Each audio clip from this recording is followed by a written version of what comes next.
எல்லாருக்கும் வணக்கம். எல்லாம் எப்படி இருக்கிறீர்கள்? எல்லோரும் நல்லா இருக்கணும், நாங்களும் நல்லா இருக்கணும், வீடு நல்லா இருக்கணும், இந்த நமது நாடும் நல்லா இருக்கணும், உலகமும் நல்லா இருக்கணும் என்ற ஒரு சிந்தனையோட முந்த நாளையான் வீடியோன்ற தொடர்ச்சி, அதாவது மனிதரை கும்பிடலாமா அல்லது உருவ வழிபாடு சிறந்ததா அல்லது ரெண்டும் செய்யலாமா, ஒருத்தர் இன்னொருத்தர் கேட்டார். ரெண்டையும் சேர்த்து நான் இன்றைய காலோட்டத்தோட ஓடி கதைப்போம். என்னென்னா, இப்போ சமயம் சொல்கிறோம், அதாவது சமயம் சொல்கிறோம், ஆன்மீகம் சொல்கிறோம்னு சொல்லிட்டு கால ஓட்டத்தோடு அல்லது உலகத்தின் போக்கோட விலத்தி நாங்கள் போக இயலாது, சரிதானே? ஓடவும் முடியாது, அந்த இந்தியன் தாத்தா சொன்ன மாதிரி ஒழியவும் முடியாது. அப்போ ஃபேஸ் பண்ணணும். இந்த கிரிக்கெட் பிளேயர்ஸ் எல்லா பால்ஸையும் ஃபேஸ் பண்ணினேன், மிடில் விக்கெட்டுக்கு வேறு பிளாக் பண்ணினேன், லூஸ் பால் லெஃப்டில். ஸோ லெஃப்டில் ஸ்ட்ராங்கான ஆக்கள் லெஃப்டில் சிக்ஸரும், ரைட்டில் ஸ்ட்ராங்கான ஆக்கள் ரைட்டில் சிக்ஸரும், ரெண்டு சைட்டும் ஸ்ட்ராங்கான ஆக்கள் ரெண்டு பக்கம் சிக்ஸரும் அடிக்கணும். அது மாதிரி தான் லைஃபும். வாழ்க்கை என்பது பந்துகளை மாதிரி பல சவால்களை போட்டுருக்கோம். போடுற சவால்களை நாங்கள் எப்படி கிரிக்கெட் பிளேயர் பெட்டர் ஃபேஸ் பண்ணுவோம் போல் நாங்கள் எப்படி ஃபேஸ் பண்ணுறோன்றது தான் லைஃப். இறங்கி களத்தில் இறங்கி விளையாடணும், கிரிக்கெட் விளையாடுமா போல்.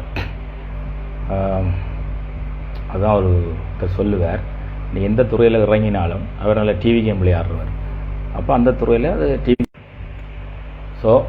டிவி கேம் விளையாடுற மாதிரி அந்த துறையில் விளையாடான்னு சொல்லுவார். அந்த மாதிரி நாங்கள் லைஃபோட ஃப்ளோ வித் லைஃப்ன்றது, லைஃப் ஹேஸ் டு கோ, என்ன நடந்தாலும். அதுக்காண்டி லைஃபை என் பண்ண யோசிக்கக்கூடாது எந்த காலகட்டத்திலே. அது ஒரு தருமே ஏற்கிறது இல்லை. இன்னொரு ஆளை கொல்லக்கூடாதுன்னு சொன்னால் தன்னைத்தானே அழிக்கக்கூடாதானே, ரைட்? அது எந்த தேவைக்கு என்றாலும், காதலில் தோல்வி என்றாலும் சரி, கடன்கார தொல்லை என்றாலும் சரி, பல காரணங்களால் விரக்தியின் விளிம்பில் மனிதன் எடுக்க முடியும். இதுதான். இதை பார்த்துட்டு சில பேர் போடுவாங்க விளம்பரம், காதலர் தொல்லியா, கடன்கார தொல்லையா, மனைவியுடன் பிரச்சனையா, விரும்பிகள் சேர வேணுமா, என்னுடன் நினைங்கன்னு அட்டை போடுவார். இப்போ நீங்கள் அவன் மாதிரி ஆக்கள்கிட்ட போனீங்கன்னா என்ன நடக்கும்னு சொன்னால், அவன்கிட்ட போனதுக்காண்டியே சூசைட் பண்ணுற எல்லாமே கொண்டு போயிடுவான், காசில் வர்றாய், அதால் கடன்கார வேண்டி வரும். அப்போ நீங்கள் கவனமாக பார்த்துக்கொள்ளணும். அது ஆல்ரெடி பழைய வீடியோக்கள்லாம் போட்டிருக்கோம், அருள் வாக்குகள் உண்மையா பொய்யா என்னன்னு சொல்லி, அதை பார்த்துக்கொள்ளுங்க. ஸோ அடுத்தது இன்றைக்கு வர்றது என்ன, உருவ வழிபாடு செய்யலாமா, மனிதரை கும்பிடலாமா, அது முன்னுக்கு அதை விளங்கப்படுத்தியாச்சு. இன்றைக்கு கிடைக்க போகிற உருவ வழிபாடு செய்யலாமாண்டா செய்யலாம். எந்த வழிபாடும் ஏற்புடையது தான்.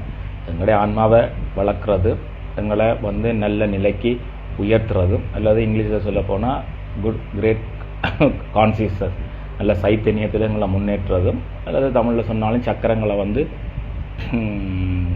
சீரை ஆக்டிவேட் பண்ணி இந்த இவ்வளோ புருவமத்தில் இருக்கிற சக்கரை ஆக்டிவேட்னா ஞானம் கிடைக்கும். இதுவே இங்கால இதுவே சகசாக போனால் இது பிரபஞ்சத்தோட தொடர்பு கிடைக்கும், அல்லது சொந்த கடவுளோட தொடர்பு கிடைக்கும் என்று சொல்லப்படுது.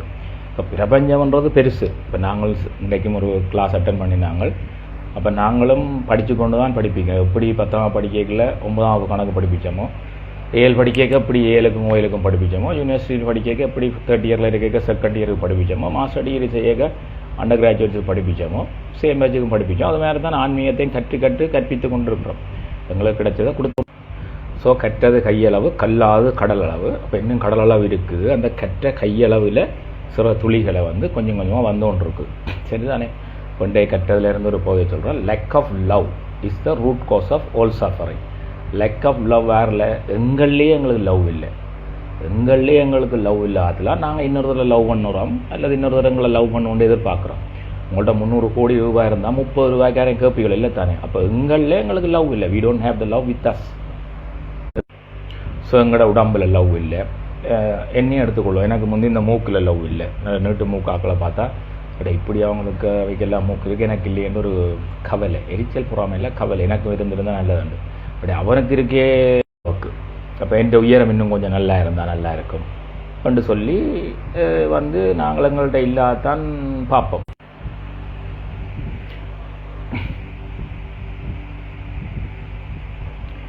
ஸோ அப்போ எங்கள்கிட்ட இல்லாதான் நாங்கள் பார்ப்போம், இருக்கிறத நாங்கள் பார்க்குறதில்லை. அப்போ இருக்கிறத நாங்கள் பார்த்ததாலே எங்களுக்கு இது இருக்குது, நல்ல கண் இருக்குது என்று சொல்லி திருப்திப்பட்டாலே நல்ல விஷயம்தான். எங்களை நாங்களும் ஏற்றுக்கொள்ளணும். எங்களை நாங்கள் எப்படி ஏற்றுக்கொள்கிறோம்னா எங்களோட உடலமைப்புங்களை ஏற்றுக்கொள்ளணும்.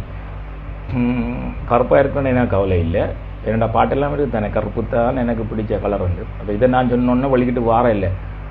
இப்போ இவரும் கலரை பற்றி கதைக்கிறார், இவரும் தன்னை பற்றி கதைக்கிறார், இவர் அரசியல் கேட்கக்கூடாது, இவர் ஆன்மீகம் போதிக்கப்படாது. அப்படியே அறிவு குழந்தைகளா தன்னை விரும்பாத ஒரு மனுஷனால இன்னொரு தடவை விரும்ப முடியாது, சமூகத்துக்கு சேவை செய்ய முடியாது. எங்களோட கடைசி தம்பி இருக்கிற ஆதவன் அப்போ சின்னலே, அப்போ கடைசி தம்பி எங்கள் ஆதவன் சொல்லுவான், உனக்கு யாரில் விருப்பம், அப்பாவில் விருப்பமோ அம்மாவில் விருப்பம்னு கேட்டால் எனக்கு ஒரு பொருளையும் விருப்பம் இல்லை, தன்னிலான் விருப்பம் உண்டுவேன். அப்போ நாங்கள் நினைக்கிறது இவன் என்னடா அப்படி ஒரு தன்னிலவாதி என்று. சரியோ, சுயநலவாதி வேறு தன்னிலவாதி வேறு. அதுதான் உண்மையான ஞானமும் கூட. கட்டிலுக்குள் ஒழிக்கிறது சின்ன பிள்ளை.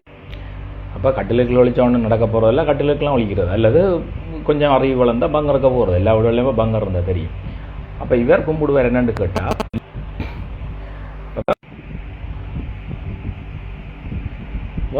எல்லா செல்லுகளும் போய் கடலுக்கு அவ்வளோ போகணும் கடவுளேன்னு கும்பிடுவார். அப்போ அவர் ஒரு ஞானி தான் உண்மையாக. சரிதானே? ஞானின்றதை விட ஒரு என்னென்னு சொல்கிறது, ஒரு பிறர் நலன் விரும்பி. இப்போ நாங்கள் எங்களை காப்பாற்ற நினைக்க அவர் கடவுளே இதுகளெல்லாம் போய் கடலுக்கு அவ்வளோன்னு வேண்டி இருக்கிறார். அப்போ நாங்கள் என்னென்னு கும்பிடுவோம், கடவுளே இந்த பக்கம் எங்களை சங்கானைக்கு விழக்கூடாது, இல்லை யாழ்ப்பாணத்தை விழக்கூடாது, இங்கே இருக்கிறோமோ அங்கே விழக்கூடாதுன்னு கும்பிடுவோம். என்னது சொல்ல வர்றோன்னு சொன்னால், இப்போ இதுகள் தான் இப்படியான சிந்தனை உள்ள மனிதர்களைத்தான் இந்த சமூகம் எதிர்பார்க்குது. ஆனால் அப்படியான அப்படியான நல்லவர்கள் தம்பி என்னதுக்காண்டில் நல்ல கேரக்டர் இருந்தால் தம்பி என்னாலும் சொல்லுவேன், பிள்ளையான கேரக்டர் இருந்தால் தம்பி என்னாலும் பேசுவேன். அதே மாதிரி நீங்களும் வெண்ணில் ஏதாவது பிள்ளையான கேரக்டரை கண்டால் சொல்லி சுட்டி காட்டுங்க, நான் திருந்த முற்படுறேன். சரி தானே? நானும் உங்கள ஒரு ஆள் தான். சரி, அப்போ அப்படியானவர்கள் எங்கே வரணும்? அரசியலுக்கு வர போகணும். தம்பியை வர சொல்லல, நான் பொதுவாக சொல்கிறேன், நல்லெண்ணங்கள் கொண்டவர் அரசியலுக்கு வந்தால் தான் மாற்றலாம். சரி, ட்ரைக் மாறி போயிடும், விஷயத்துக்கு வரோம். அப்போ எந்த மூக்கு எந்த உடலமைப்பை நான் வெறுத்தேனென்றால் என்ன நான் வெறுக்கிறேன். அப்போ முதல் நாங்கள் எங்களை நேசிக்க வேணும். எங்களை நாங்கள் நேசித்தா தான் சமுதாயத்தை நேசிக்கலாம். தனக்கு ஒரு பிள்ளை நடந்தால் அதையே ஒரு நாளாக கேட்க முடியலையேண்டா அவன் அப்படி சமுதாயத்தை என்ன பிள்ளைகளை தட்டி கேட்பான். இப்போ தனக்கு ஒரு பிள்ளை நடக்க அவன் கேட்டால் சொல்கிறோம், அவர் இப்போ தனக்கு பேர் சொல்கிறாரு. அதே நேரம் தனக்கு நடந்த பிள்ளையோரும் கேட்க மாட்டான், இவன் பயந்தாங்கொழி ஒன்றும் கேட்க மாட்டான், அப்புறம் என்னென்ன நீதி கிடைக்க மாட்டுவான். ஸோ இப்படித்தான் ஒருக்கா நாங்கள் தொடர்ந்து விநாசை மாசார் கோயில் அப்படி இப்படியே கும்பிட்டோன்னு தெரிஞ்சோம் படிப்போட. இது வாத்தியாட்ட படிக்கு தட்டி போட்டது வேறு. இப்போ பார்த்தாலும் கோயில் சாமி என்னோட தெரியும். ஸோ படிப்பையும் பார்த்து கொண்டு கூடுதலாக கோயில்களோட மினக்கட்டால் இவர் படிப்பிலே மக்கறையிலோ கோயிலுன்னு தெரிகிறார். அது சோறு போடுமோ ஒரு பொம்பளையாலையும் பார்க்குறாருல, பார்க்குற பொம்பளையிலையும் இருக்கிறாருலேன்னு சொல்லி வகுப்படுத்தொண்டேரும் பார்க்கல. சரி, அவைக்காடியில் நாளைக்கு வச்சுட்டு படிக்கிறது தானே வேணும், சரி படிப்போம் என்று சொல்லி கோயில்களை குறைச்சிட்டு ஒரு படிப்புகளே போனால் அது இப்போ பெரிய ஸ்டைல். அவர் அங்கே மகேசன் மாத்தியாரே ஒரு தம்பி கேசனோட சொன்னார், அவங்களோட அண்ணன் நல்ல நல்ல விஷயங்களும் சொல்கிறார், ஓட்டியோடையும் பாறார், பார்த்தா டெனியோட வரான்றது. அவருக்கு அவர்கிட்ட கம்ப்யூட்டர் பாடத்தை நான் ஆப்ஷனில் எடுத்துட்டேன். எல்லோரும் பாஞ்சு விழுந்து போய் மெயினாக எடுக்கிறது, நாங்கள் மெட்ஸை மெயினாக எடுத்து ஆப்ஷனில் எடுத்துட்டோம். அப்போ அவருக்கு அந்த கடுப்பு. அப்போ என்ன கேட்டார், நான் சொன்னேன் இந்த மெட்ஸுக்கு ப்ரெசன்டேஷனுக்கு இது ஹெல்ப் பண்ணுவோம். அப்புறம் என்ன மாஸ்டர்ஸில் ஹெல்ப் பண்ணது. அப்போ அவர் அந்த கடுப்புலையாகவும் உங்களோட அண்ணன் வேட்டியோடையும் பாறார், அப்புறம் ஊத்த டெனிமோடையும் பாறாருன்னு இருப்பேன். அதை நான் துவச்சி போட்டு தான் போகிறேன். அவருக்கு அவ்வளோ கடுப்பு. என்ன கடுப்புண்டா, அவர்கிட்ட கம்ப்யூட்டரை மதிக்கலைன்னு. உங்களோட கம்ப்யூட்டரை மதிக்கிற ஐயா எங்களோட மெட்ஸ்காரன் ப்ரோக்ராம் பண்ணினா தான் உங்களோட கம்ப்யூட்டர் ஓடும். கம்ப்யூட்டருக்கு நீங்கள் 1 3 நாங்கள் ப்ரோக்ராம் கொடுத்தா 3 தான் சொல்லும். மெட்ஸ் மூளை தான் நாங்கள் வேலை சொல்லியோ அது ஒரு. ஸோ அது கணனியர் யந்திர மொழியை அதுக்கு மூளை இல்லை, ஆனால் வேலையில் உருவாக்கும். அப்போ எங்களோட சேரால் சொல்லுவார், கணிதம் தான் பாடங்களுக்கே ராசா, கிங் ஆஃப் த சப்ஜெக்ட். அதை நான் நேரில் கண்டனால் ஸ்பெஷல் டிகிரி மெட்ஸ் செய்யல. அப்போ நாங்கள் மெட்ஸ் ஸ்பெஷல் டிகிரி செய்ய மெட்ஸ் லைப்ரரியில் மெட்ஸ் செக்ஷனுக்கு நிற்க அங்கே பார்த்தா ஃபிசிக்ஸ்காரன் நிற்பினோம். 2 கிட்ட அவைக்கு மெட்ஸ் தேவை, கம்ப்யூட்டர்காரன் தடவினோம், அவைக்கு மெட்ஸ் தேவை. கெமிஸ்ட்ரியிலேயும் கொஞ்சம் இருக்குன்னு நினைக்கிறேன். ஆர்ட்ஸ்காரருக்கும் லைட்டான மேத்ஸ் இருக்குது, டிஃப்ரென்சியேஷன். அப்போ நாங்கள் வேறோடத்தையும் போய் தடவுறோம். இப்போ தடவுறோன்னு சொன்னோன்னா பிள்ளையாக நினைச்சிட்டாங்க, ஃபிசிக்ஸ்காரர் கம்ப்யூட்டருக்காக தடவினாண்டு. அதேமாதிரி அதையும் அப்படி இல்லை. நான் சொல்கிறேன், அந்த புத்தகங்களை தேடி வருவினேன். ஃபிசிக்ஸ்காரரும் எங்களுக்கெல்லாம் தடவினேன். ஐ மீன் அந்த மேத்தமெட்டிக்ஸ் செக்ஷனுக்கு. கம்ப்யூட்டர்காரரும் அது நார்மல் டிகிரி இருந்தாலும் சரி, ஸ்பெஷல் டிகிரிக்காரர் கூட வந்து தடவி இருக்கணும் அந்த கணித புத்தகங்களை. அப்போ கணிதம் பண்ணுறது கிங் ஆஃப் த சப்ஜெக்ட். எங்கே வந்த நான் டெனிமுக்கு வந்துட்டேன். ஸோ அந்த அப்போ என்ன உடுப்பு போடுறோன்ற முக்கியம் இல்லை. போடுற உடுப்புக்கும் ஆன்மாவுக்கும் சம்மந்தம் இல்லை, ஆன்மீகத்துக்கும் சம்மந்தம் இல்லை. சாப்பிட்ற உணவுக்கும் ஆன்மீகத்துக்கும் சம்மந்தம் இல்லை. எங்களுடைய எண்ணங்களுக்கும் செயல்களுக்கும் தான் சம்மந்தம் இருக்குது. அதே நேரம் சாப்பிட்ற உணவுகளை வச்சுக்கொண்டு எண்ணங்களும் செயல்களும் வேறுபடும். சாத்திய உணவு, ராஜ உணவு, தாமித உணவு இருக்குது. அதுமாதிரி போடுற உடுப்புகள் வந்து எங்களோட உடல் இதுகளை மற்றவைக்கு வந்து தெரிய இதாண்டாமல் ஒரு மானத்தை காக்க வந்து கண்டுபிடிச்சிருக்காங்க. அதுக்கு முதல் குளிகள் இருந்தது. இப்போ அது வளர்ந்தா பிறகும் ரமண மாதிரி செய்யா பார்த்தீங்கன்னா ஒரு சின்ன உடுப்பு தான். ஸோ அவர் அதை ஏன் போட்டிருக்கான்னு சொன்னால் அதை கவர் பண்ணாட்டி அதால் மற்றவே பாதிக்கப்படுகணும். சரிதானே? அப்போ உடுப்பு ஒரு விஷயம் இல்லை. மற்றது இப்போ அவரும் வந்து என்னென்னு சொல்கிறது, மகேசன் ஐயாவும் பட்டு கொத்துல வீரன் தான். இப்போ ஸ்ரீ சக்குசூர் மாதிரி இன்றைக்கு அவைகளும் சும்மா முழங்கினம், அதாவது பகவத்கீதை ஓதுவார். அவர் தான் நேர கிருஷ்ணன் தூதுவன் வந்த மாதிரி செய்கிறது முழுக்க கடைசி வேலை. படிப்பிக்கைக்குள்ள பாடங்களை ஒட்டி கொண்டு இருந்தார் ஆக்களுக்கு. பிறகு இப்போ துணைவேந்தராக வந்தார். ஸோ படிப்பிக்க படிக்கிற பாடங்கள் ஓட்டினார். இப்போ துணைவேந்தராக வந்த பிறகு விரிவிரியாளர்கள், அசிஸ்டன்ட் ப்ரொஃபஸர்ஸுகளை அப்படியே வச்சு கொண்டிருக்கிறேன். ஆக்களை கீழே நின்று கேட்டால் பழைய கரல்களை வச்சுக்கொண்டு. அப்போ இவைகள் தான் என்ன செய்யணும், அரங்கு அதிர அனல் பறக்க பேச்சு நடக்குது. விட்டா சும்மா பெரிய அது வேற லெவல் பேச்சுகள். அறிவாளி தான் இல்லைன்னு சொல்ல இல்லை. ஆனால் உங்கள் அறிவு ஒரு ஒரு அறிவுன்றது அது நல்ல முறையில், ஸோ அறிவுன்றது நல்ல விரட்டை இருக்கணும், நல்ல விதத்தில் பயன்பட்டால் அந்த அறிவை நாங்கள் போட்டலாம். அதே அறிவு வந்து மற்றவரை அடக்குற மாதிரியும் அதை தூற்றுற மாதிரி இருந்தால் அந்த அறிவும் கூடாது. அந்த அப்படியான அறிவானவர்கள் அப்படியான பதவியில் இருக்கிறதும் அவ்வளோ ஆரோக்கியம் இல்லை எங்களோட நாட்டுக்கு. இப்போ ஒரு ஆசிரியர் கண்டா சேரண்டினம், ஒரு அந்த கல்விமான மதிக்கிறான். அதே மாதிரி இப்போ ஒரு இராணுவத்தில் உள்ளவர் இராணுவத்தில் கண்டா சல்யூட் பண்ணினான், அது இராணுவத்தை மதிக்குது. ஒரு வீரனை கண்டா மதிக்கிறான். இன்றைக்கு எங்களுக்கு ஏன் இவ்வளோ பிரச்சனைன்னு கேட்டால், ஸோ வீரத்தை மதிக்கிறே இல்லை, மற்றது கல்வியான மதிக்கிறே இல்லை, அறிவாளியை மதிக்கிறே இல்லை. ஆனால் நான் அவரை மதிக்கிறேன், அவற்றை நல்ல காரியங்கள் நல்ல விஷயங்களுக்கு. ஆனால் இப்படியான விஷயங்களுக்கு ஆதரவில்லை. அன்றைக்கும் ஆதரவில்லை, இன்றைக்கும் ஆதரவில்லை, நீ அன்றைக்கும் ஆதரவு கிடையாது. சரி, அதை பார்த்துட்டு திருந்துங்க. மகேசன் ஐயாண்டாலும் சரி, சக்கு ஐயாண்டாலும் சரி, அறிக்கைகளை அறம்புறமாக விடுங்கோ. ஆனால் அளந்து விடுங்கோ, அளக்காமலும் விடலாம். நீங்கள் சரியாக இருக்கிறீங்களோன்னு பார்த்துக்கொள்ளுங்க. நீங்கள் ஒருவருக்கும் பாடம் பட்டு இல்லையோ. அப்படி இன்றைக்கு அர்ஜுனா வந்து எல்லோரும் நிறைய பேர் பிள்ளை சொல்லினோம். யாராவது பிள்ளை விடாத ஒரு ஆள், சரி பிள்ளை விடாத ஒரு ஆள், நீங்கள் ஒரு பிள்ளையும் விடையில்லை, நான் உத்தமன், நான் வந்து உற்று பிள்ளையும் விடையில்லை என்ற வாழ்க்கையில் நான் இல்லை. அப்படி அர்ஜுனா பிள்ளை சொல்கிறார்கள், தாராளமாக நீங்கள் பிள்ளை சொல்லலாம். அது மட்டும் இல்லை, நீங்கள் உங்களால் அர்ஜுனாவோட திறமாக கதைச்சு யாழ்ப்பாணம் ஆஸ்பத்திரிக்கு நீதி வாங்கி தந்து இனியும் அந்த அங்கே மாதிரி இழப்புக்கள் இல்லாமல் இருக்கும் நீங்கள் விரும்பினா அதை செய்யுங்க. அவருக்கு பின்னணி இருக்குது, முன்னணி இருக்குன்றா என்ன வேண்டாம் இருந்துட்டு போட்டும், அதனால் பிரச்சனை இல்லை, இல்லாமல் இருந்துட்டு போட்டும். ஆனால் அவர் தான். ஸோ அந்த கிருஷ்ணனுக்கு அந்த அர்ச்சுனன் மாதிரி இந்த யாழ்ப்பாணம் ஆஸ்பத்திரிக்கு இந்த அர்ச்சுனா தான். இல்லையான்னு சொன்னால் இன்னொரு மருத்துவரை நீங்கள் உருவாக்குங்க. இன்னொரு மருத்துவரை உருவாக்கி போட்டு விரலை பிளப்பிடிங்க. நீங்கள் ஒரு அமைப்பில் பிளப்பிடிக்கிறீங்கள் என்று சொன்னால் உங்களால் அந்த அமைப்பை விட திறமாக செய்து காட்டணும். இப்போ நான் ஒரு அமைப்பில் பிள்ளை சொன்னேன்னால், yes, I have the capacity to do that better than them, right? So I can blame the faults. அப்போ அதே மாதிரி இப்போ எனக்கு ரைட்ஸில் வந்து அர்ஜுனாவை ப்ளேம் பண்ணேன்னு சொன்னால் அர்ஜுனாவோட திறமை என்னால் ரைட் எங்கே வந்துடுது. அப்போ என்னால் வந்து அர்ச்சனாவில் பிள்ளை கண்டுபிடிக்க முடியாது ஏன்னு சொன்னால், அல்லது பிள்ளைகள் இருந்தாலும் அவர் அதை பெரிய பிள்ளையாக தெரியலேன்னு சொன்னால் என்னால் வந்து அவரை போல் ஒரு யாழ்ப்பாணம் ஆஸ்பத்திரி கேட்க முடியாதுன்னா நான் மருத்துவர் இல்லை, நான் ஒரு கணிதமானவன். பட் மூளை இருக்குது, ஆனால் நாங்கள் கிட்ட எடுபடாது. சரிதானே?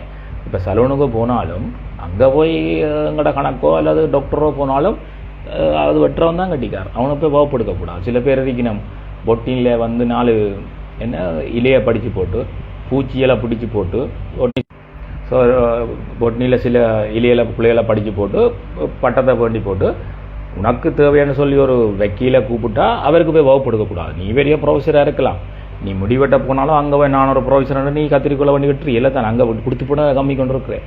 கொஞ்சம் மட்டும் தாண்டா இந்த இடத்துல வந்தால் பேயாமல் தான் இருப்போம். அப்போ என்ன சொல்ல வர்றேன்னு சொன்னால் அந்தந்த துறையெல்லாம் வந்தான் பெரிய உனக்கு ஒரு தேவைன்னு சொல்லி அதுக்காண்டி இப்போ லோயர் நான் பெரிய கட்டிக்காரன்ட்டு போனால் டாக்டர்கிட்ட போனால் அவர் சொல்கிறது தான் கேட்கணும்.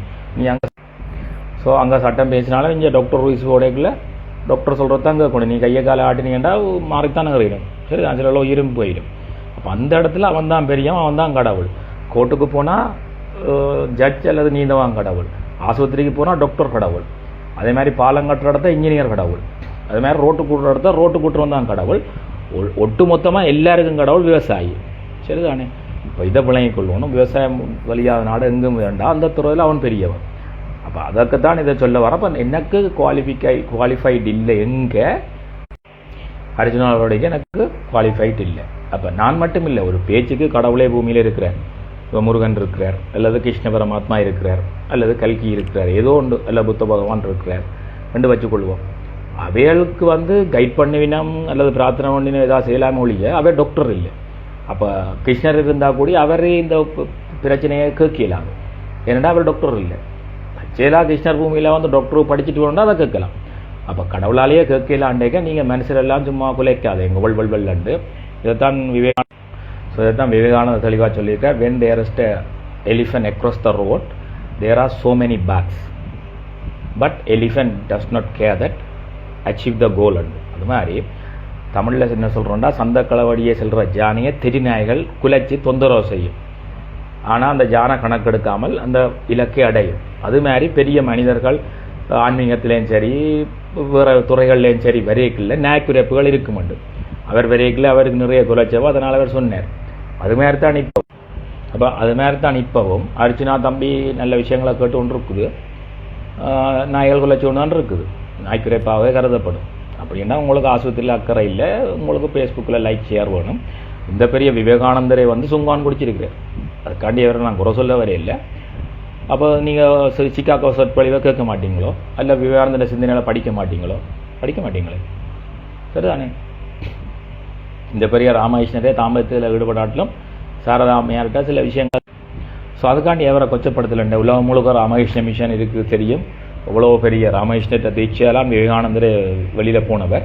நான் என்ன சொல்கிறேன்னா, ஒரு சின்ன பிள்ளைகளை வச்சுட்டு அவளை அப்படியே மழுங்க எடுக்கூடாது. தவறுலைக்கா மனிதர் இல்லை, தவறுன்ற விட தந்துருவான்னு சொல்லலாம். இப்போ ராம பகவான் கூடி ஒட்டினிட்டு தான் அம்பு விட்டார். அதுக்காண்டி அவர் பிள்ளைகண்டோ இல்லை கிருஷ்ண பகவான் எத்தனையோ என்னென்னு சொல்கிறது மோதிரத்தை கலட்டி கீழே போட்டு கூடி பெரிய லீலைகள் எல்லாம் செய்தார்.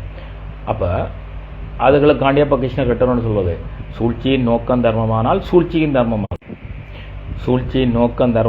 சூழ்ச்சியின் தர்மமானு போதிச்சார். ஏனென்றால் அந்த காலத்தில் அவர் மட்டும்தான் சூழ்ச்சி செய்தபடியால் பிறகு வர்றவங்களை அதை படித்து போட்டு தாங்களும் அதை பின்பற்றுவாங்களான்னு அவர் யோசிக்கலையோ அல்லது என்னென்னு தெரியல. செய்யப்படும் சூழ்ச்சியில் தர்மமாகும்னு சொல்லி அப்டேட் பண்ண சொல்லி நான் சொல்லியிருக்கிறேன். நான் சொல்லி கிடக்கு, கவனமாக கேட்டுக்கொள்ளுங்க. சூழ்ச்சி செய்கிறண்டாலும் செய்கிற சூழ்ச்சியில் தர்மம் இருக்கும். அதெல்லாம் நிறைய பேருக்கு சில அபத்தமான விஷயங்கள், கவலை, துன்பியல்கள் என்று சொல்லி தாங்களே ஃபீல் பண்ணுற நிறைய விஷயங்கள் நடந்திருக்குது. அது ஆழமாக பாருங்க. சரி, இப்போ விஷயத்துக்கு வருவோம். அப்போ ஒருதன் பிள்ளையை தட்டி கேட்குறான். So network issue sorry. அப்போ பிள்ளையோருதான் தட்டி கேட்குறான்னு சொன்னால் அவன் பிள்ளைகளை விட்டு போட்டு அவன் தட்டி கேட்குற இடத்தால் வர்ற நன்மைகளை பார்க்கணும். யாழ்ப்பாணம் ஆஸ்பத்திரியில் இனி ஒரு உயிரிழப்புகளும் இல்லையே என்று சொல்லி சொன்னால் அதை தட்டி கேட்குறவருக்கு எப்படியான குவாலிட்டிஸ் இருக்குன்றது உங்களுக்கு தேவையில்லை. அது தேவையில்லை உங்களுக்கு. ஏன்னா நீங்கள் போய் பொம்பளை கொடுத்து இன்னொரு கல்யாணம் செய்து வைக்க போகிறீங்களோ இல்லை சம்பந்தி வீடோ கிடையாது. சரி தானே? அதாவே பார்த்துக்கொள்வீங்க.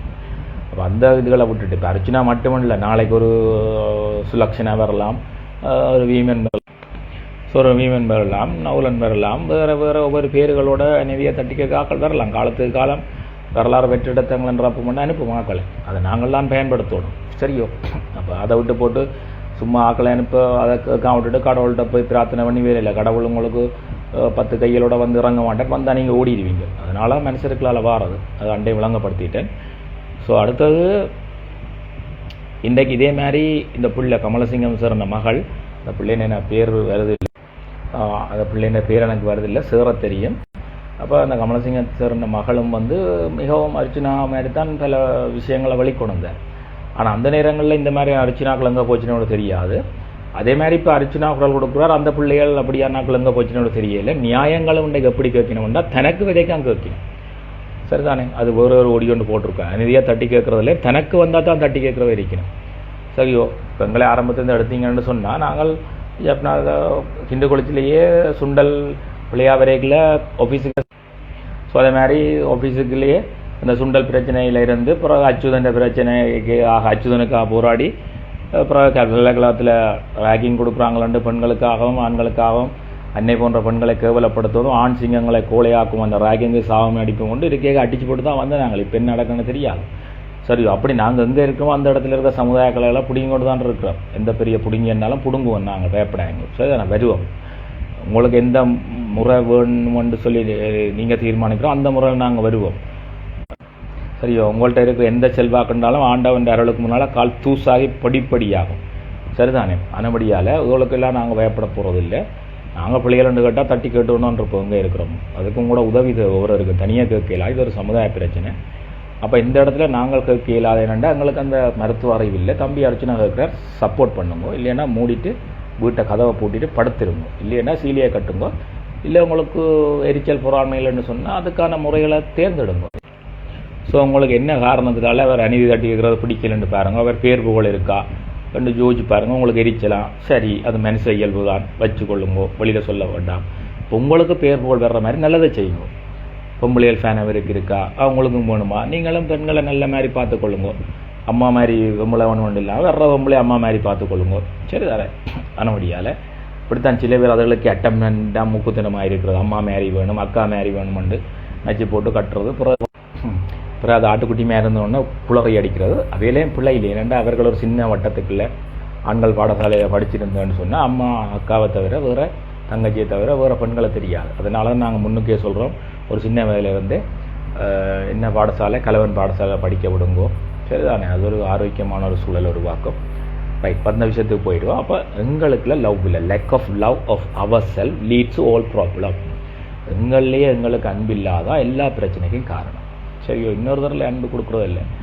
இன்னொரு தடவை அன்பு கொடுக்கணுன்னா ரெண்டு வகை, கண்டிஷனல் லவ், அன்கண்டிஷனல். இப்போ தேல் ஃப்ரெண்டுக்கு ஏற்ற மாதிரியே ஜூத்துக்கு ஏற்ற மாதிரி சொல்லுவோம். நீ என்ன லவ் பண்ணியிருந்தா தான் நான் உன்னை லவ் பண்ணுவேன்னு சொல்லி சொன்னால் அது கண்டிஷனல் லவ். நீ எனக்கு ரீசார்ஜ் போட்டால் தான் நான் உன்னை லவ் பண்ணுவேன்னு சொன்னால் அது கண்டிஷனல் லவ். நீ எனக்கு சாக்லேட் வாங்கி தந்தால் தான் நான் உன்னை லவ் பண்ணுவேன், பஞ்சா வாங்கி தந்தால் தான் லவ் பண்ணணுன்னா அது அது கண்டிஷனல் லவ் மாறி சொல்லிட்டேன். அதாவது ஒரு நிபந்தனையோட லவ். அதே மாதிரி வந்து நீ நான் போட்டி கொண்டு வர்ற சட்டையை போட்டுக்கொண்டு தான் நீ சண்டே என்னோட வரணும்னு சொன்னால் அது கண்டிஷனல் லவ். ஏதோ கிடக்கிறத கட்டிக்கொண்டு வந்திருக்கால் பிரச்சனை இல்லை என்று சொல்லி கொண்டு போனால் அது அன்கண்டிஷனல் லவ். ஆண் பெண் மட்டும் இல்லை, அதுக்கு ஒரு உதாரணம் சொல்லிவிட்டு அங்கால போகிறது. வாடின பயிரை கண்டு தண்ணி ஊற்றினா அது அன்கண்டிஷனல் லவ். ஏன்டா அதிலிருந்து ஒரு பிரயோசனம் இல்லாமல் அதுக்கு உதவி செய்கிறது. ரோட்டில் அடி போகிற நாய்க்கு வைத்தியம் செய்யாது அன்கண்டிஷனல் லவ். இப்போ ஆண் பெண் இந்த லவ்வில் பார்த்தாலும் இப்போ நடிகை ஸ்ரீதேவி எடுத்துக்கொண்டீங்கன்னா ரஜினிகாந்தில் அன்கண்டிஷனல் லவ். திருமணமாயின பிறகும் அவருக்கு வருத்தம் கொண்டு தெரிஞ்ச பிறகு அந்த அவர் சுகமானம் கொண்டு 7 நாள் விரதம் இருந்திருக்கிறார். அப்போ அது அன்கண்டிஷனல் லவ். அதாவது உடம்பை தாண்டி அந்த உள்ளத்தையும் ஆலயம் ஜீவனை நேசிச்சிருக்குது. அதே மாதிரி இன்னும் சில ஆண்கள் இருக்கிறார்கள். ஸோ இன்னும் சில ஆண்களை கண்டிருப்பேன், விரும்பின பெண் கிடைக்காலும் அவள் யாரை கட்டியிருந்தாலும் நல்லா இருக்கணும்னு சொல்லி அவவுண்ட பேர்லாம் அரைச்சின செஞ்சு 10த்துக்கு புண்ணியமான அவள் இந்த புருஷன் பேரில் அரைச்சின செய்வையும் பார்த்துருக்கேன். சில பேர் அவன் தாய்க்கு கூட என்னென்னு சொல்கிறது, தாய் செத்தாலும் அவைகளுக்கு அது தாய்க்கு பித்ரு பூஜை செய்கிறவையில் நான் பார்த்துருக்கேன். அப்போ இப்படியும் இருக்குது அன்கண்டிஷனல் லவ். மற்றது எக்ஸ் லவ், ஒய் லவ் ஒன்றும் கிடையாது. லவ் உண்டால் லவ் தான். அது எக்ஸ் லவ் உண்டா என்ன, கல்யாணம் கட்டிட்டு போனால் எக்ஸ் லவ். அப்போ லவ் பண்ணினா லவ் தானே எப்படியோ. அப்போ அதுகளில் சொல்கிறது அன்கண்டிஷனல் லவ் ஒன்று. அதுக்காண்டி என்னட்ட இருக்கோ இல்லையோ எனக்கு அதுக்காண்டி என்னட்ட இருக்குன்னு சொல்லவே இல்லை, இல்லையென்று எனக்கு தெரியாது. பட் ஒரு விளக்கமாக சொல்லியிருக்கேன். மற்றது விரும்பி கொண்டிருக்கீங்கன்னா அந்த பிள்ளை மாட்டணுன்னே அசிட் அடிக்கிறது எல்லாம் கடும் அன்கண்டிஷனல் லவ்வுக்கு வரும். அவ்வளோ லவ், பக்கா செல்ஃபிஷ். சரிதானே? அதே மாதிரி இப்போ ஆண்களை பெண்கள் விரும்புகிறார்கள். அந்த ஆம்பளைகிட்ட வந்து காசுகள் கொஞ்சம் குறைவாக இருக்குது, அல்லது படிப்புகள் கொஞ்சம் விட்டு போகிற மாதிரி இருக்கணும்னா டக்குண்டு படித்தவனையோ அல்லது காசுக்காரங்க போய் கட்டுறது. அந்த படங்களில் ஒரு அமெரிக்க மாப்பிள்ளை மாதிரி அதுகளும் கட்டும் அன்கண்டிஷனல். ஏன்னா நிபந்தனை இல்லாத சும்மா நக்கல் சொல்கிறோம். அது பக்கா செல். இப்போ சில பேர் பார்த்தீங்கன்னா நாயலை வளர்க்கினோம் அன்கண்டிஷனல் லவ். தம்பி சங்கான தம்பி கோபியன் இருக்கிறார், அவர் நாயலை வளர்க்குறார், பார்த்தீங்கன்னா தெரியும் அது அன்கண்டிஷனல் லவ். சில பேர் ஞாபகம் வளர்க்குறோன்னு சொல்லி போட்டு சிசிடிவி கேமராவோட இருப்பாங்களோ அது எனக்கு தெரியாது என்ன லவ் உண்டு. சரிதானே? அப்போ மக்கள் தான் இனங்காண வேணும் யார் கண்டிஷனல் லவ்வில் இருக்கணும் அன்கண்டிஷனல் லவ்வில் இருக்கணும். அப்போ lack of love is the lack of love leads the whole problem. அதாவது அன்பு. ஸோ அப்போ அன்பு இன்மை தான் அனைத்து பிரச்சனையும் காரணம். அன்பின்மை யார் அம்மாவில் இல்லை அப்பாவில் இல்லையே, எங்களே அன்பு இல்லாத அனைத்து பிரச்சனையும் காரணம். இப்போ எங்களில் நாங்கள் அன்பாக இருந்தால் இன்னொருங்களில் அன்பாக இருக்கொண்டு எதிர்பார்க்க மாட்டோம், எங்களை லவ் பண்ண கொண்டு எதிர்பார்க்க மாட்டோம். இன்னும் சில பேர் இருக்கிற நியாய வழக்கு எல்லாரும் லவ் இல்லை, அவள் சில பேர் கொஞ்சம் அடமெண்ட் டைப். அதாவது இப்போ நேபுனா தான் அவள் சொல்கிறத கேட்கும். ஜிம்மி கம்மி ஓடியான்னு வந்து நிற்கும். அவைகளுக்கு மனுஷரோட புலங்க தெரியாது, சரிதானே? மரங்களோட கதைப்பினம் மனுஷர் விரும்பினாலும் அவைகளோட அன்புகளை ஏற்க தெரியாது. அப்படி இருக்கணும். அதாவது இப்போ கதைச்ச ஒன்று கேட்க 2 பேர் கோல் அடிக்கணும், அது பிள்ளை இல்லை, அவைக்கு தெரியாது ஆன்லைனில் இருக்கிறது. தயவு செய்து இந்த கால் பண்ணுறவையோ இதுன்றவையோ யாரும் இல்லை. நீங்கள் முன்னுக்கு ஒரு மெசேஜை போட்டுட்டு நான் இதில் இருப்பேன், ஜூமில் இருப்பேன், மீடியாவில் எழுதுவேன், மெடிடேஷனில் இருப்பேன், கோயிலுக்கு போகணும். உங்களை மாதிரி தான் எனக்கு நிறைய வேலைகள் இருக்குது. நான் பெரிய ஆளுண்டு இல்லை. இப்போ நான் டக்குன்னு சொன்ன உங்களோட ஆள் கடிச்சா உங்களால் எடுக்க முடியாது. ஏன்னா நீங்கள் ஒரு வேலையில் இருப்பீங்க, ட்ராவலிங்கில் இருப்பீங்க, அப்படி கணக்கு அப்போ இருப்பீங்க. சில பேர் ஸ்பேஸில் கூட போவினோம், அப்போ அவைகள் ஃபோன் அட்டன் பண்ணிடலாம். சில பேர் உண்மையாக ஸ்பேஸில் போவினோம், இந்த இந்தியன் படத்தில் வந்த மாதிரி. சில பேர் ரோட்லாம் போகணும், ஆனால் நினைப்பு மட்டும் ஸ்பேஸில் போகிற மாதிரி. ஸோ அப்படி கணக்கு கேட்டகரிஸ் இருக்குது. அப்போ நீங்கள்லாம் அவைகளை ஆரண்டு கண்டுபிடிக்கணும். அப்போ விஷயத்துக்கு வரலாம். அப்போ எங்கள்லேயே எங்களுக்கு அன்பில்லை, எங்களுக்கு ஏன் அன்பில்லைன்னா எங்களோட உடல் சார்ந்த அமைப்புகள் தவறுன்னு நினைக்கிறோம், எங்களோட செயற்பாடுகள் தவறுன்னு நினைக்கிறோம், எங்களோட எண்ணம் சொல் செயல் தவறுன்னு நினைக்கிறோம், எங்களோட உடலை வெறுக்கிறோம், எங்களோட செயலை வெறுக்கிறோம், மற்றது எங்களோட எண்ணங்களை வெறுக்கிறோம். அப்போ எங்களோட உடம்பை வெறுக்க முடியாதுண்டா. இப்போ இந்த ஹெட்ஃபோனை நான் வாங்கிட்டு வந்துட்டேன் 6 மாதத்துக்கு முதல். அப்போ இதை போய் நான் திருப்பி கொண்டே கொடுத்தேன்னா மாற்றி தருவானோ? இல்லை, இரண்டா கேட்டு தானே வாங்கினேன். அது மாதிரி இந்த உடம்பும் கேட்டு வாங்கிட்டு வந்தது தான், சரிதானே? அப்போ உடம்பும் கேட்டு வாங்கிட்டு வந்தது தான். அப்போ அது நாங்களதை வெறுக்கலாது, திருப்பி மாற்றலாது. நெட்டில் கிடைக்கிற கட்டாய் வர்றதால நான் சில நேரங்களில் இந்த நார்மலாக ஆன்லைனில் இல்லாத மாதிரி நார்மலாக இருப்பேன். பிள்ளையான வச்சுக்கொள்ளாங்க இவை கிடைக்கிற கட் பண்ணினோம். உங்களோட டயலாக்காரர் வாழ்த்துக்கள், வாழ்க வளமுடன். ஸோ நெட்வொர்க் வந்து அப்படி இருக்குது. அப்போ ஹட்ஷோ அல்லது மொபிட்டலோ நல்லா வளரணும்னு விஷ் பண்ணி விடுவேன். அதை மூடிட்டு போகட்டும், ஏன்னா இவையால் அரியண்ணம் கூட்டிட்டு. சரி, அப்போ இப்படித்தான் முந்தி இவன் அரியண்ணம் தாங்க முடியல, இந்த ஏர்டெல்லில் கூப்பிட்டோம். இப்போ ஏர்டெல் காரன் ஆப் வைக்கிறான். இப்படித்தான் பிரபஞ்சம் ஒரு ஆளுக்காக சப்ஸ்டியூட்டாக இன்னொரு ஆளை அனுப்பும், அவையும் ஒழுங்கு இல்லாட்டி இன்னொரு ஆளை அனுப்பும். அதை விளங்கிக் கொள்ளணும். அது எந்த கதிரையும் அப்படித்தான். அது அரசியலாக இருக்கலாம், ஆன்மீகமாக இருக்கலாம், வியாபாரம் நெட்வொர்க்காக இருக்கலாம். நீங்கள் சரியாக செஞ்சால் தான் உங்களோட இது வண்டி ஓடும். ஒரு உதாரணத்துக்கு தோசைக்கடை போட்டிங்களா, இப்போ தோசைக்கடைன்னு போட்டால் தோசை சைஸும் ஓரளவு பெருசாக இருக்கணும், குவாலிட்டி நல்லா இருக்கணும். இந்த ஊத்த மாவில் கூட போடலாம். அப்போ நல்ல உளுந்துகள் போடணும். இப்போ குவான்டிட்டி பெருசு, குவாலிட்டி வேண்டாம், நல்ல உளுந்து. ப்ரைஸ் இவ்வளோ நான் போட்டேன்னா 5000 ரூபாய் தோசை விற்க முடியுமே. 100 ரூபா இல்லை 150 ரூபா அல்லது 70 ரூபா என்று சொல்லி விற்றால், ஒரு நல்ல உளுந்து போட்டு நல்ல தோசை ஒரு கணக்கான சைஸ் ஒரு ரீசனபிள் விலைக்கு விற்றால் 1000 மாட்டிவிடும். பணங்கள்லேயே இருக்குது, ரீசனபிள் விலைக்கு. குழம்புலேயும் இருக்குது, கண்டிலையும் இருந்துனா இருக்குது, ட்ரிங்காவிலையும் இருக்குது. அதே நேரம்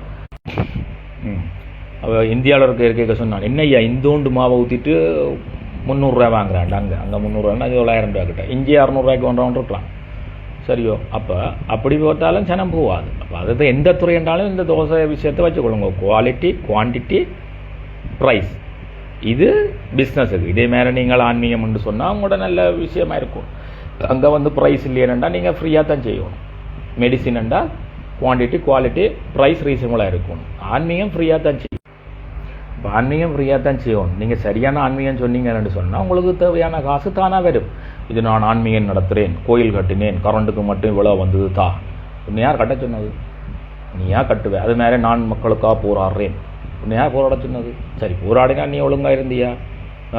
போராடினவனெல்லாம் அழிக்கிறேன் மாறி மாறி. பிறகு கடைசியாக ஒரு மிச்சம் இல்லை. நாடு மலைஞ்சு, மக்களும் மலைஞ்சு, உடைமைகளும் மலைஞ்சு, சொத்துக்கள் மலைஞ்சு தான் மிச்சம் மொழியோ ஒன்று. சரியோ? அப்போ ஏதாவது ஒரு அது எந்த ஒரு நோக்கம் என்று சொன்னாலும் பல தலைமைகள் இருந்து கொண்டு பல கொள்கையோடு போனால் லட்சியம் இல்லாது. இப்போ சயின்ஸ்லேயே படிச்சிருப்பீர்கள், குவிவில்லி ஒன்று இருக்குது, எல்லாத்தையும் குவிச்சு போட்டு ஒரு ரத்த வைக்க பெஞ்செரியுது. அது மாதிரி கூட ஃபோக்கஸ் உண்டாக இருக்கணும். அரசியல் தலைமைகள் இருந்தாலும் ஃபோக்கஸ் உண்டாக இருக்கணும். ஆயுத தலைமைகள் இருந்து ஃபோக்கஸுகள் வேறையாகி தங்களுக்கே மோதுனா தான் இன்றைக்கு வந்து அவலம். நான் ஆயுதத்தை ஒரு நாள் மேற்கல எங்களோட மக்கள் அதிலேருந்து விடுபட முடியாமல் இருக்கிறார்கள். குளங்களில் பார்த்தீங்கன்னா மூப்பனை, வீட்டனை, பல்லில்லாதனை ஆண்டெல்லாம் நிறைய இருக்குது. அதே மாதிரி யாழ்ப்பாணம் புலனாயத்துறை, சாவச்சேரி புலனாயத்துறை, புங்குடுதியில் கோயிலை வைக்கிற புலனாயத்துறை, இப்படி பேர்களோட ஃபேஸ்புக் இருக்குது. இப்போ புங்குடுதிக்கார கோயிக்காங்க என்ன சொல்கிறேன்னால், நீங்களே உங்களோட முகத்தை காட்ட பயப்படுறீங்க. முகத்தை காட்ட பயந்தோடனே நீதி கேட்குறீங்களா? எப்படி கிடைக்கும்? கடைசி வரைக்கும் கிடைக்காது நீதி. நீங்கள் உங்களோட முகத்தோட கேளுங்க. அப்போ தான் பொன்னையா கேட்குறாருன்னா பார்த்தீங்களா, பொன்னையான் கேட்டிருக்காருன்னு சொல்லி சின்னையான் வருவார். சின்னையா கேட்டிருக்கான நல்லையாம் பெறுவர். இது பொன்னையாவே வந்து பயந்திருந்து கொண்டு பீதியின் குரல் நீதியின் குரல் என்று கேட்கறது கேட்டால் நான் அவரோட ஒட்டி சுட்ட